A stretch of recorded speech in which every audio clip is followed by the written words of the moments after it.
How to trade on LBANK exchange app for beginners. Hi everyone, welcome back to our channel. Today in this tutorial, I'll be showing you the ways to trade on LBANK exchange app for beginners. So for that case, all you have to do is just go ahead and open up your LBANK application and then log in into your account. When you're logged in, at the bottom you can see there's this option as trade. Go ahead and press on it. As you click on it, next page you'll be taken to this field. First of all, go ahead and select the asset that you wish to trade, and on the other field you need to go ahead and filter out, and at the same time you need to select whether you wish to go ahead and buy or sell. Select that, and while you're on this page you need to go ahead and select the amount. You can also read the chart at all of that, and you have this option as open orders. Go ahead and confirm that.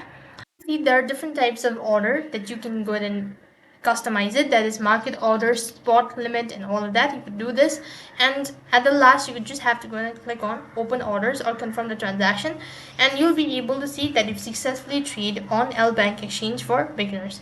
That is all for this video. I hope the video was helpful. Make sure to like, share, and subscribe to our channel.